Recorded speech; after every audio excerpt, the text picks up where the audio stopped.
Hello అండి, అందరికీ నమస్తే. Welcome to Hari Monica's cooking vlogs. నేను మీకు ఈరోజు ఏ డే ఇన్ మై లైఫ్ చూపించబోతున్నానండి. నేను రోజులో ఏ విధంగా చేసుకుంటా అనేది చూపించబోతున్నాను. నేను డైలీ ఎర్లీ మార్నింగ్ 5:30కి అలా లేస్తానండి. సమ్మర్ హాలిడేస్ కాబట్టి 5:30కి లేస్తే పని అవుతుంది. లేదు అంటే మామూలు స్కూల్ ఉన్న టైంలో పిల్లలకి 5కి అలా లేస్తాను. సో ఫస్ట్ ఇంట్లో చెత్తలు అవి తోసేసి బయట ముగ్గు పెట్టేసి ఫ్రెష్ అయిన తర్వాత టీ అలా పెట్టేసి దేవుడి రూమ్లోకి వచ్చేసి పూజ దగ్గర కూర్చుంటానండి. అప్పుడు ఆల్మోస్ట్ 6:30 అవుతుంది. ఇది ఫ్రైడే రోజున వ్లాగ్ అండి. సో నేను పానకం, వడపప్పు, పచ్చిపాలు అనేటివి పెట్టాను దేవుడికి. ఒక తాంబూలం కూడా కంపల్సరీ పెడతాము. ఫ్రైడే, సాటర్డే అలా ఏదైనా ఫెస్టివల్స్ రోజున కూడా పెడతాము. పూలు అనేటివి కంపల్సరీ పెడతానండి. లేదు అంటే పూజ చేసిన సాటిస్ఫాక్షన్ అనేది నాకు అస్సలు ఉండదు. సో పూలు అనేటివి ఎక్కువ ఉండాలి అనేది నేను అనుకుంటూ ఉంటాను. ఎప్పుడు అలాగే ఉంటాను. పూలు కూడా ఆల్మోస్ట్ హాఫ్ అన్ అవర్ అలా పడుతుందండి పూజ దగ్గర కూర్చున్నామంటే మాత్రం. ఫ్రైడే రోజున ఇంకొంచెం టైం పడుతుంది పూజకి. సో ఈ విధంగా అన్నీ పెట్టుకున్న తర్వాత ఫ్రైడే రోజున లక్ష్మీదేవి పటానికి మాత్రం కంపల్సరీ మాల వేస్తామండి. వాసవి కనక పరమేశ్వర అమ్మవారికి కూడా కంపల్సరీ మాల అనేది వేస్తాము.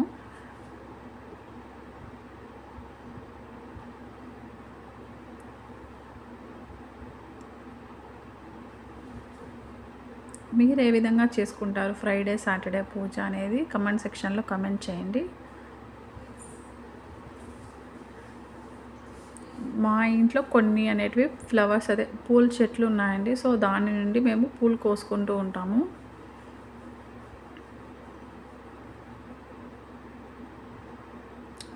పూల మొక్కలు పెంచడం అనేది కూడా నాకు చాలా ఇష్టం. ఒకప్పుడు ఇంట్రెస్ట్ లేకుండా ఉండేది. ఈ మధ్య అయితే చాలా ఇంట్రెస్ట్ వచ్చింది పూల మొక్కలు పెంచడంలో.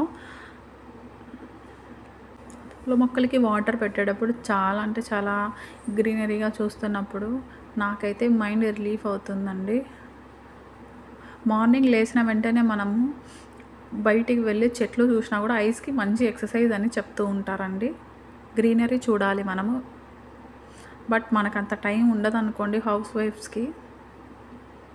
సో నేను దీపం ఇలా పెట్టేసి నెక్స్ట్ బుక్స్ ఏమన్నా ఉంటే చదువుకుంటూ ఉంటాను. అష్టోత్తరాలు అవి ఫ్రైడే కాబట్టి.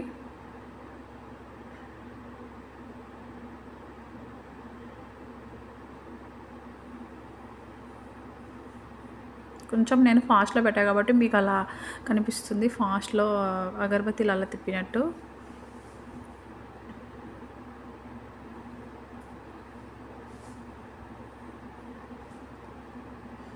నెక్స్ట్ అష్టోత్తరం అనేది చేసుకుంటానండి. ఫ్లవర్స్ ఉంటే ఫ్లవర్స్తో చేసుకుంటాను. లేదు అంటే చిన్నవి గాజులు ఉంటాయండి, మట్టి గాజులు చాలా చిన్నవి, మన ఉంగరం సైజు ఉంటాయి. వాటితో నేను లక్ష్మీదేవికి అనేది అష్టోత్తరం చేసుకుంటాను.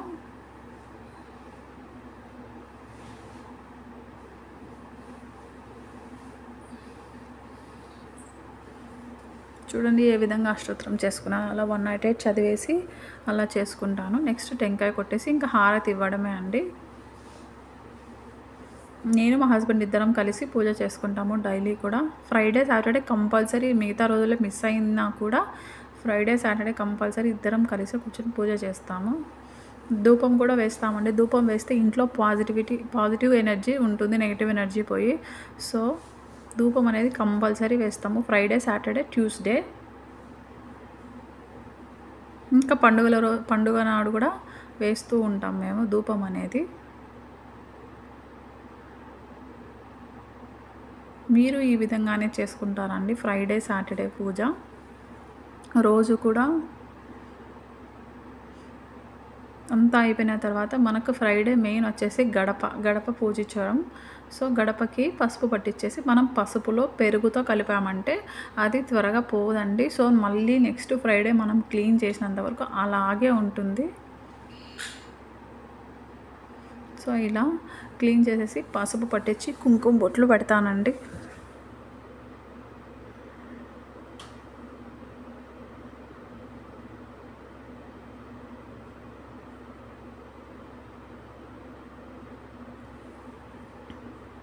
ఫ్రైడే రోజున గడపకి పూజిస్తే మాత్రం చాలా మంచిది. డైలీ కూడా మేము పువ్వు పెట్టేసి అగరబత్తి అలా వెలిగిస్తామండి. చాలామంది ఇలాగే చేస్తూ ఉంటారు.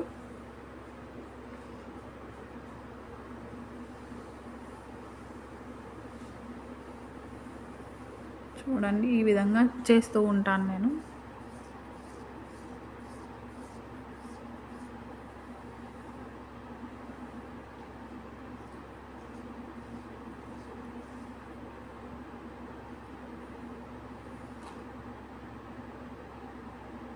మనం ఇలాగ చేసుకోవడం వల్ల మన పిల్లలు కూడా మనల్ని చూసి నేర్చుకుంటారండి. సో తర్వాత ముగ్గు కూడా వేస్తాను నేను.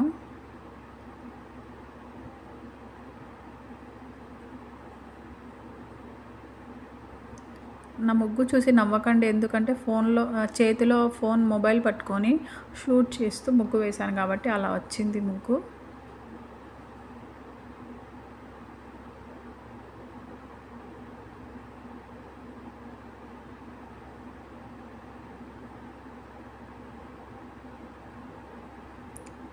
ఒక 45 మినిట్స్‌లో ఫ్రైడే అనేది పూజ అయిపోతుందండి. ఒక హాఫ్ అన్ అవర్ అలా దేవుని దగ్గర పడుతుంది. ఇంతే అండి సింపుల్‌గా ఫ్రైడే నాడున పూజ. Next tea time. ఈ టీ టైం అనేది కంపల్సరీ నేను మా హస్బెండ్ ఒక 10-15 మినిట్స్ అలా టైం స్పెండ్ చేస్తామని. ఎంత పని ఉన్నా మాత్రం ఈ టైంని మాత్రం అస్సలు మిస్ చేయము. నెక్స్ట్ ఇవి ముందు రోజు నైట్ క్లీన్ చేసి పెట్టిన వెజల్స్ అండి. నాకైతే మెయిడ్ లేరు వర్క్‌కి. నేను ఒక్కటే చేసుకుంటాను వర్క్ అనేది. నాకైతే ఏం బరువు అనేది ఏమి అనిపించదు ఎంత పని చేసుకున్నా. సో నేనే చేసుకుంటాను. నెక్స్ట్ పాలు కాచి తోడు పెట్టడం. ఇది బ్రేక్ఫాస్ట్కి ముందు ఇవన్నీ, పూజ తర్వాత బ్రేక్ఫాస్ట్కి ముందు ఇవి ఉంటాయి పనులు. నెక్స్ట్ నేను బ్రేక్ఫాస్ట్లోకి జొన్న రొట్టె చేయబోతున్నాను, కారం రొట్టె. యాక్చువల్లీ నేను స్కూల్ ఉన్న టైంలో అయితే ఫ్రైడే సాటర్డే ఇలా హెవీ టిఫిన్స్ పెట్టుకోను బ్రేక్ఫాస్ట్లోకి. ఈజీగా ఉప్మా పొంగలి అలా అయ్యేటివి పెట్టుకుంటాను. పిల్లల్ని స్కూల్కి రెడీ చేయాలి, ప్లస్ ఈ పూజ ఇవంతా హెవీ హెక్టిక్ అయిపోతుంది కాబట్టి రొటీన్లో నేను అలా సెట్ చేసుకుంటానండి. ఉప్మా పొంగలి అలా ఈజీగా అయిపోయేటివి. ఇప్పుడు హాలిడేస్ కాబట్టి కొంచెం ఒక అడుగు అటో ఇటో చేసినా కూడా అవుతుంది. పిల్లలు లేట్గా లేస్తారు, కొంచెం బ్రేక్ఫాస్ట్ కూడా 9 అవుతుంది తినే లోపల. సో అంత ఇబ్బంది ఏం అనిపించదు. స్కూల్ ఉన్నప్పుడైతే ఆటోమేటిక్గా 7:30 అంతా బ్రేక్ఫాస్ట్ అయిపోవాలి కాబట్టి కుదురుకోదండి అంత ఫాస్ట్గా చేయాలంటే. ముందుగా జొన్న రొట్టెకి మనము ఒక 2 మీడియం సైజ్ ఆనియన్స్ తీసుకునేసి ఇట్లా పలుచగా కట్ చేసి చాపర్లో వేసుకొని ఫైన్గా చాప్ చేసుకోవాలండి. పచ్చిమిర్చి కూడా మన స్పైస్కి తగ్గట్టు, అవి స్పైస్ లేవు కాబట్టి నేను కొంచెం ఎక్కువ యాడ్ చేశాను. అలా సన్నగా అలా వాష్ చేసుకునేసి నేను చూపించిన విధంగా కట్ చేసుకోండి. అస్సలు స్పైస్ లేవండి పచ్చిమిర్చి, అందుకే నేను అన్నీ యాడ్ చేశాను.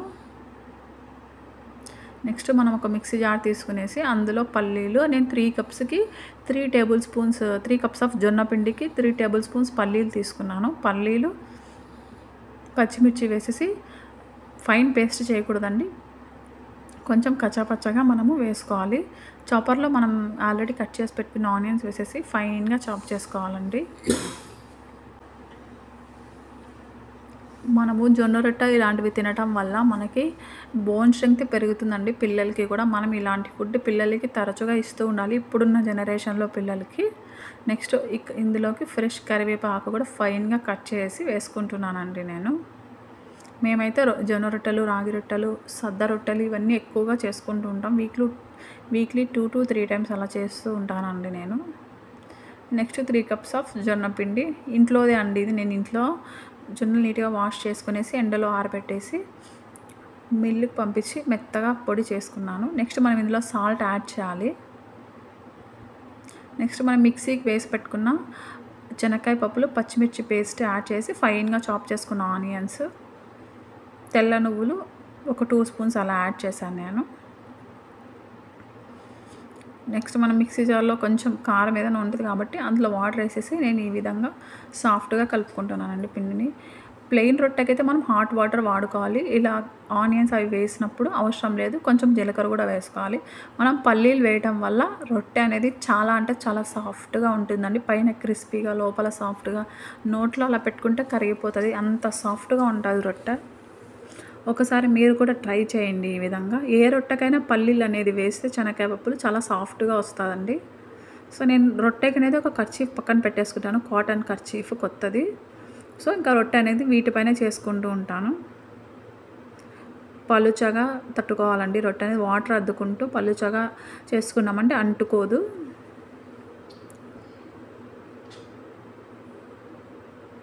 మేము 3 కప్స్ వేసుకున్నామంటే మాకు 5 మెంబర్స్‌కి కరెక్ట్‌గా అవుతదండి. లేదు అంటే ఒక రొట్టె మిగులుతది అంతే. సో, ఈ విధంగా పాన్ హీట్ అయిన తర్వాత వేసామంటే చాలా ఈజీగా వచ్చేస్తుంది. కర్చీఫ్ మీద చేసుకున్నామంటే మాత్రం రొట్టె. నెక్స్ట్ ఒక లిడ్ క్లోజ్ చేయాలండి పైన ఆరిపోకుండా. నెక్స్ట్ లో ఫ్లేమ్‌లో అలా కాలిన తర్వాత నెక్స్ట్ హై ఫ్లేమ్‌లోకి పెట్టుకునేసి ఆయిల్ లైట్ అంటే లైట్‌గా ఫ్యూ డ్రాప్స్, అసలు ఎక్కువ అవసరం ఉండదు. నేనేదో ఆయిల్ తక్కువ తీసుకుంటా కాబట్టి ఆయిల్ అలా వేస్తానండి. మీరు ఎక్కువ తింటాము అనుకుంటే కొంచెం వేసుకోవచ్చు. బట్ బావుంటది, టేస్ట్ అయితే చాలా బావుంటది. చూడండి ఎంత బాగా కాలిందో. పైన క్రిస్పీగా లోపల సాఫ్ట్‌గా చాలా అంటే చాలా యమ్మీగా ఉంటుంది. పిల్లలు కూడా ఒకసారి తిన్నారంటే అస్సలు వదలరండి. అంత బాగా తింటారు పిల్లలు కూడా. ఇలా మనం ప్లెయిన్‌గా తినొచ్చు, పప్పుతో తినొచ్చు. మేమైతే రాయలసీమ స్టైల్ ఎర్రకారంతో తింటామండి. మా పిల్లలైతే ప్లెయిన్ అలాగే తినేస్తారు. ఆల్రెడీ మనం పచ్చిమిర్చి యాడ్ చేసాం కాబట్టి వాళ్ళకి ఆ స్పైస్ సరిపోతుంది. ఇలా మనము చేసి పెట్టామంటే ఈవినింగ్ వరకు కూడా ఎంతో అంటే ఎంతో సాఫ్ట్‌గా ఉంటాయండి రొట్టెలు మాత్రం. సో, ఒకదాని తర్వాత ఒకటి ఇలా లో టు మీడియం ఫ్లేమ్ పెట్టుకునేసి కాల్చుకుంటే వితిన్ హాఫ్ అన్ అవర్‌లో అయిపోతాయండి. కాలేదానికి కూడా ఏం పెద్ద టైం ఏం పట్టదు.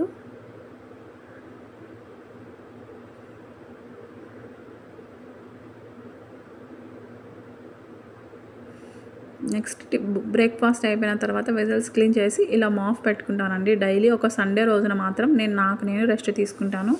మాప్ అనేది సండే నేను చెయ్యను.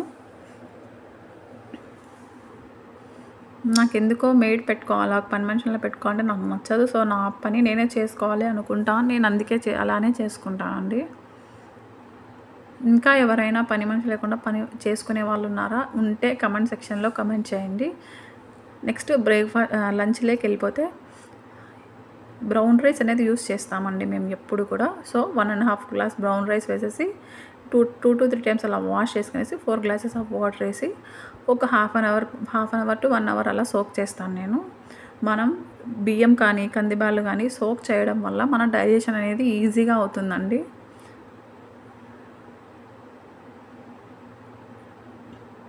నెక్స్ట్ ఈరోజు మా పిల్లలు మెంతి పప్పు చేయమన్నారండి. వాళ్ళకి చాలా ఇష్టం ఈ పప్పు అనేది. మా ఇంట్లో వీక్లీ 6 డేస్ పప్పు ఉంటదండి. రైస్ ఐటెమ్స్ అంత పెద్దగా ఇష్టపడరు. పప్పు, తాలింపు ఇలానే ఇష్టపడతారు. సో, దీనికి ఒక పెద్ద ఆనియన్ కట్ చేసేసి, ఈ పప్పు కొంచెం డిఫరెంట్‌గా ఉంటది చూడండి. ఆనియన్ మధ్యలో ఉన్న వైట్ కొంచెం బిస్కెట్ కలర్‌లో ఆ పార్ట్ మనం ఎప్పుడు తినకూడదు. సో, నేను రిమూవ్ చేసేస్తాను. ఒక బాస్కెట్ పెట్టుకునేసి ఎప్పుడు డస్ట్ అప్పుడు నేను వేస్తూ ఉంటానండి చెత్త అంతా.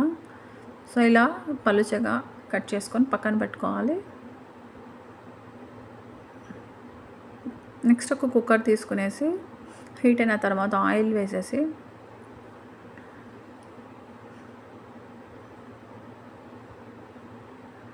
ఆయిల్ కూడా హీట్ అయిన తర్వాత ఒక హాఫ్ స్పూన్ మెంతులు, ఫెనుగ్రీక్ సీడ్స్ వేసేసి అవి ఎర్రగా వేగిన తర్వాత, మెంతులు అనేటివి ఎప్పుడైనా ఎర్రగా వేగితే మనం పంట కింద మన చేదు అనేది అస్సలు రాదండి. అదే టిప్, ఎర్రగా వేగాలి.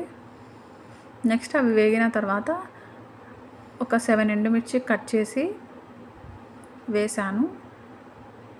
మన స్పైసీకి తగ్గట్టు వేసుకోవాలండి. మిరపకాయలు కట్ చేసి వేస్తే మాత్రం లోపల విత్తనాలకి పప్పు మంచి టేస్ట్ ఉంటుందండి. నేను ఒక కప్పు కందిపప్పు వేసేసాను. ఇవి కూడా ఎర్రగా వేపుకోవాలండి మనము. లో టు మీడియం ఫ్లేమ్ పెట్టుకొని ఎర్రగా వేపుకోవాలి. ఎర్రగా వేగిన కొంచెం ఒక హాఫ్ అలా వేగిన తర్వాత మనం ముందుగానే కట్ చేసి పెట్టాం కదా, ఆనియన్స్ కూడా వేసుకోవాలండి.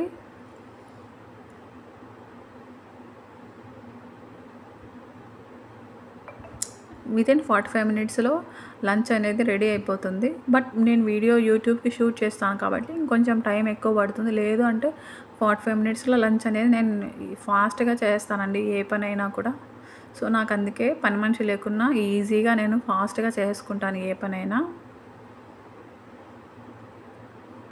ఆనియన్ కూడా హాఫ్ మగ్గిన తర్వాత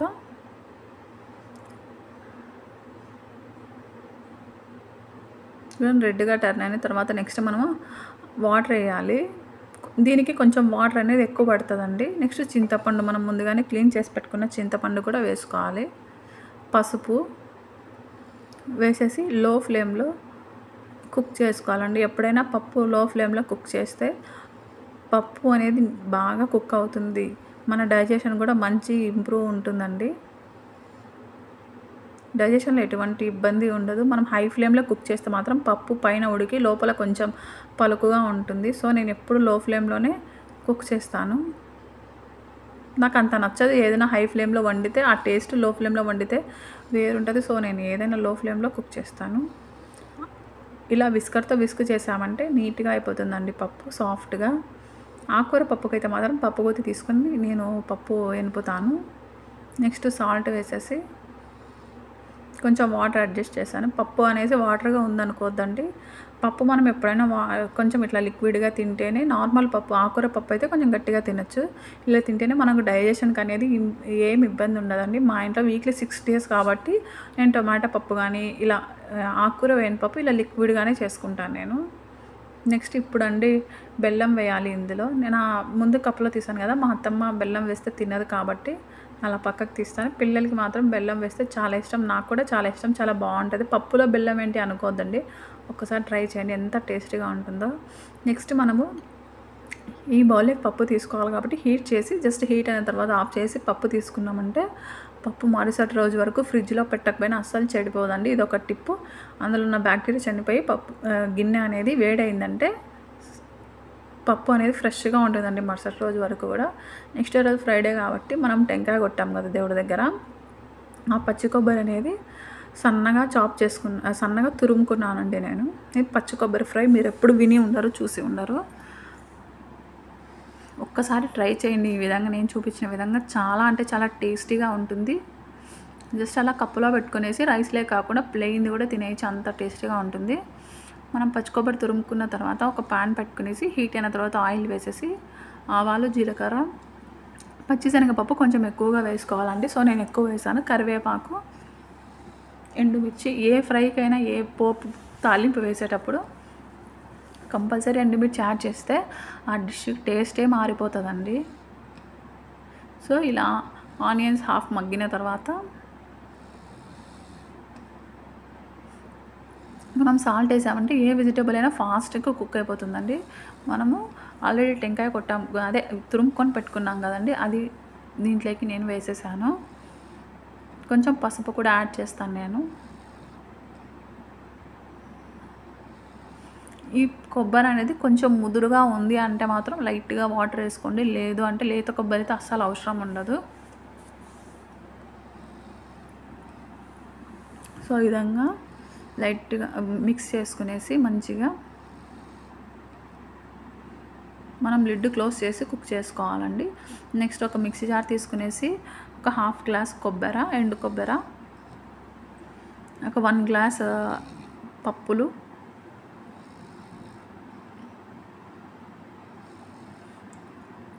అందులోనే కొంచెం జీలకర్ర, సాల్ట్, ఎండు కారం పొడి. ఇది కూడా నేను ఇంట్లోనే చేసుకుంటాను అండి. ఏది కూడా నేను బయట నుంచి తెచ్చుకొని అన్నీ ఇంట్లోనే చేసుకుంటాను. రసం పొడి, సాంబార్ పొడి అది.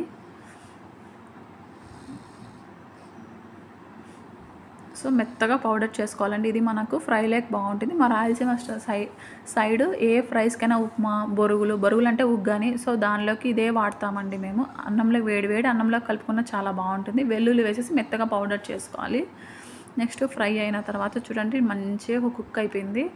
నెక్స్ట్ మనం ఆల్రెడీ మిక్సీకి వేసుకున్న పౌడర్ ఉంది కదా, మన స్పైస్కి తగ్గట్టు అడ్జస్ట్ చేసుకొని వేసుకోవాలండి.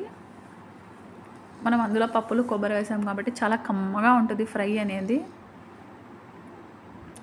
పచ్చి కొబ్బరి ఫ్రై అనేది మీరు ఎప్పుడు చూసి ఉండరు, ఒకసారి ట్రై చేయండి. చాలా అంటే చాలా యమ్మీగా ఉంటుంది. ఇంతే అండి, సింపుల్గా చేసుకునే పచ్చి కొబ్బరి ఫ్రై. ఒక 45 minutesలో మనం లంచ్ ఈజీగా ప్రిపేర్ చేసుకునేయచ్చండి. చపాతీలకు కూడా చాలా బాగుంటుంది. నేనైతే పిల్లలకి చపాతీలో రోల్ చేసి ఇస్తాను, చాలా బాగుంటుంది. మా లంచ్ అండి బ్రౌన్ రైస్, నెక్స్ట్ మెంతి పప్పు, నెక్స్ట్ కొబ్బరి ఫ్రై, నెక్స్ట్ పెరుగు అండి. నేను పెరుగు కూడా ప్యాకెట్ అసలు వాడను. So thank